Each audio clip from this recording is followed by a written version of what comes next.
Hello friends. Media mature के YouTube channel the zero में एक बार फिर आप सभी का हार्दिक स्वागत है। आप देख रहे हैं अपना लोकप्रिय कार्यक्रम अगेंस्ट PACLL। तो साथियों, अभी जो हम ये ऑर्डर पढ़ रहे थे पिछले वीडियो तक, ज़्यादा कुछ नहीं है इसमें। ज़्यादातर बस PACL की टर्म्स और कंडीशंस ही हैं जो हम हमेशा से शायद बॉन्ड के पीछे भी पढ़ा होगा, बहुत से लोगों ने किताबों में पढ़ा होगा। तो ये वही कंडीशंस हैं कि हमने 54 नंबर पेज में ये आखिरी पैराग्राफ पढ़ रहे थे, जिसमें ये था कि यदि हम बोल रहे हैं कि हमको ये लैंड नहीं चाहिए, ये PACL को ही हम दें, जो कि हम हमेशा करते थे। ये कोई ऑप्शन में नहीं रहता था, ये हमेशा की ये प्रक्रिया ही रहती थी कि 180 दिन पहले हमको ये लिख के देना है। क्योंकि मुझे नहीं लगता कि एक भी निवेशक 180 दिन पहले ऐसा ना लिख के देता होगा। तो ये प्रोसेस ही रहती थी कि, और उसके साथ ये चीज़ें हमको संलग्न करके देनी होती थी। चलिए उसके आगे देख लेते हैं क्या है। लगभग ये मेरे ख्याल से 3-4 पन्नों में इसी चीज़ के बारे में गहराई से जिक्र हुआ है। उन दस्तावेजों के अतिरिक्त यहाँ पे रजिस्ट्रेशन लेटर की फ़ोटोकॉपी देनी पड़ेगी। ये deed, will, undertaking, discharge receipt, agreement, जो आपके पास उपलब्ध रहते थे वो दे देते थे आप दस्तावेज।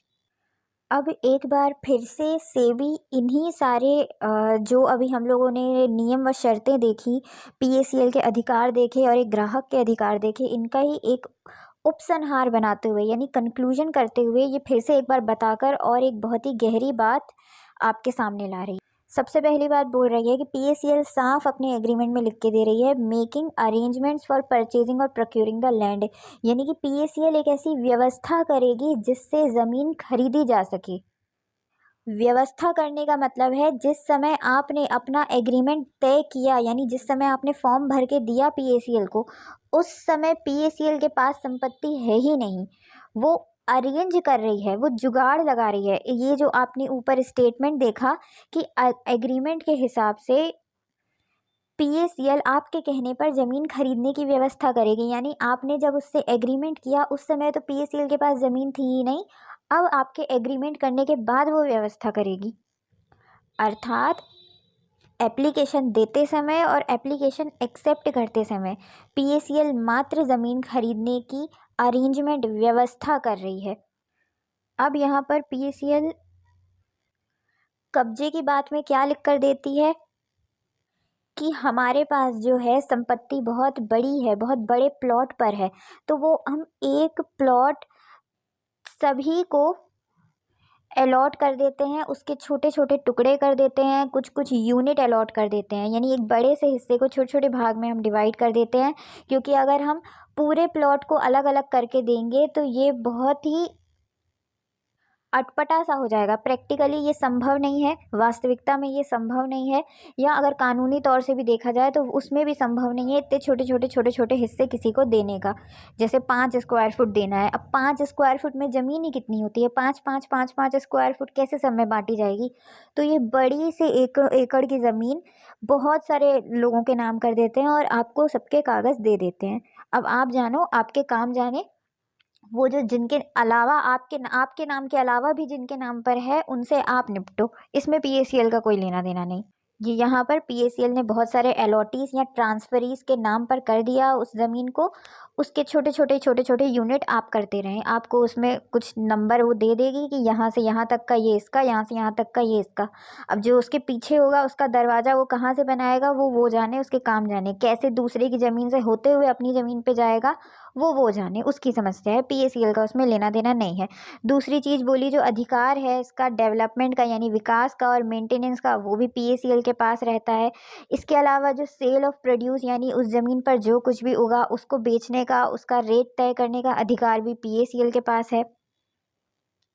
इसके अतिरिक्त जो भी रेट तय किया गया था उसमें हस्तक्षेप करने का कोई अधिकार नहीं है ग्राहक को। PACL जो फाइनल करेगी उसी को अपन को एक्सेप्ट करना पड़ेगा। कोई भी ग्राहक अलग से रेट नहीं बता सकता। शुरुआती 6 साल में जो भी वहाँ पर उगेगा उससे जो भी मुनाफा होगा, इसमें कोई भी निवेशक या कोई भी ग्राहक हस्तक्षेप नहीं कर सकता या क्लेम नहीं कर सकता, दावा नहीं कर सकता।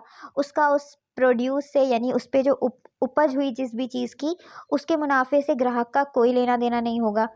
इसके अतिरिक्त जो भी टैक्स बनेगी, पब्लिक ड्यूज़ बनेगी, जो भी उस संपत्ति पर कर लगेगा, जो भी उसका पैसा भरना पड़ेगा, वो सब कुछ ग्राहक की तरफ से स्वयं PACL भरेगी। उसमें ग्राहक का कोई लेना देना नहीं है, सब PACL आपको कंप्लीट करके देगी। और जो भी ये सब खर्चे करेगी PACL वो लास्ट में अंत में ग्राहक से वसूल लेगी।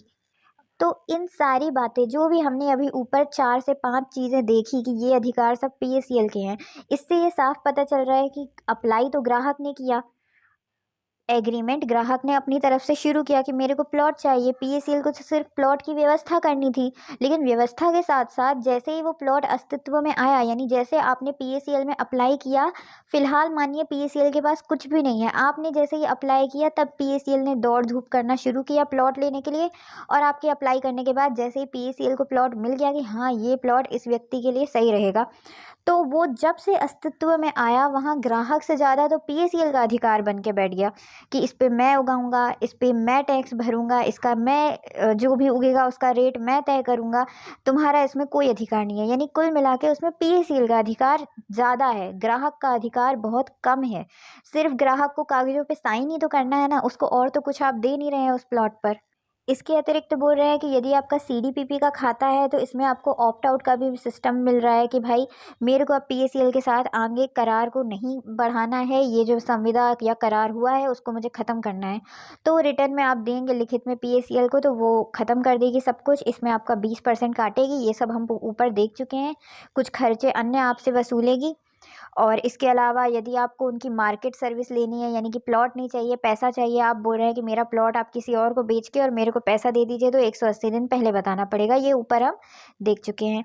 इसके अलावा बोल रहे हैं कि यदि PACL को संपत्ति बेचनी पड़े किसी को भी, यानी कि जो एग्रीमेंट टू सेल बनेगा, जैसे आपको नहीं चाहिए 180 दिन पहले आपने PACL को बोल दिया, तो अब PACL जिस किसी को भी बेचेगी तो बेचने के बाद भी PACL के ऊपर कुछ तो ये आएंगे ना दायित्व, जैसे उस व्यक्ति को सुख सुविधाएं देना, जैसे वहाँ पानी वगैरह की व्यवस्था, पाइपलाइन की व्यवस्था, बिजली की व्यवस्था, ये सब चीज़ें PACL को उस ग्राहक को उपलब्ध करानी पड़ेगी, चाहे आपको बेचे चाहे किसी और को भी बेचे। ये जो सारा दायित्व है वो PACL का है। भले 180 दिन पहले आपने PACL को बोल दिया, फिर भी ये सारी सुख सुविधाएं आप नहीं उपलब्ध कराएंगे ग्राहक को, PACL ही उपलब्ध कराएगी, चाहे वो प्लॉट अभी आपके नाम पे ही क्यों ना हो। इसके अतिरिक्त बोल रहा है कि भले ही आप बोल दो कि ग्राहक जो है इसका पूर्ण रूपेण मालिक है, इसके हाथी में पूरा कब्जा है, उसका उस संपत्ति का, उस एग्रीकल्चरल लैंड का, उस संपत्ति पर ग्राहक का कब्जा है, लेकिन फिर भी अगर वास्तविकता में हम देखें तो उसका उस संपत्ति पर कोई अधिकार, उस संपत्ति के ऊपर जो भी सुविधाएं हैं उन पर कोई अधिकार है ही नहीं। ना ही ग्राहक का संपत्ति पर अधिकार है, ना ही उस संपत्ति की सुख सुविधाओं पर उसका कोई अधिकार है। ये सारे अधिकार कौन ले रही है? PACL। उसके बाद भी आप कह रहे हैं कि आपका रियल एस्टेट का काम है, आप ग्राहक को दे रहे हैं संपत्ति, कहाँ दे रहे हैं संपत्ति? उस पर जो उग रहा है वो भी आप ले रहे हैं। जब आपने IPP में तो चलिए मान के चलता है इंसान की वो किश्तों में पैसे भर रहा है, तो आप कैसे उसको कब्जा दे दे, लेकिन CDPP में जब उस व्यक्ति ने आपको एक ही बार में पैसा दे दिया, तो किस अधिकार से आप वहाँ पर खेती बाड़ी करेंगे? क्यों करेंगे आप खेती बाड़ी? आप क्यों मेंटेन कर रहे हैं वो पैसा, मतलब वो संपत्ति? तो इन चीज़ों में बहुत जगहों पर ये फंसी है। ये पेज नंबर 55 है। इसके आगे भी मैं और करूँगी। फिलहाल कुछ पन्नों में इसी की नियम और शर्तों को बताया गया है, तो थोड़ा सा आपको वही चीज़ बहुत जगहों पर दिखेगी, पर कहीं पर भी सेबी ने बिना वजह कोई बात नहीं बोली होगी, इतना हमको विश्वास है। और अगर कुछ ऐसे ही बोला होता सेबी ने, तो आज यहाँ तक नौबत ही नहीं पहुँचती, उसी समय सब फुल एंड फाइनल हो गया होता। ये इतना बड़ा ऑर्डर इन लोगों ने छुपाया है, तो कुछ समझ कर ही छुपाया है, लेकिन इसको एक एक पॉइंट को हम खंगालेंगे, समझेंगे सब कुछ।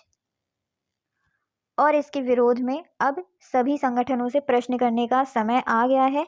दानगढ़ से, सुनंदा कदम से, भैरव सिंह राजावत से, सभी से हमें प्रश्न करना है कि जब ये ऑर्डर पास हुआ था तो ये ऑर्डर की कॉपी हम तक क्यों नहीं पहुंचाई गई। तो चलिए साथियों, फिलहाल के लिए बहुत बहुत धन्यवाद। जय हिंद, जय भारत।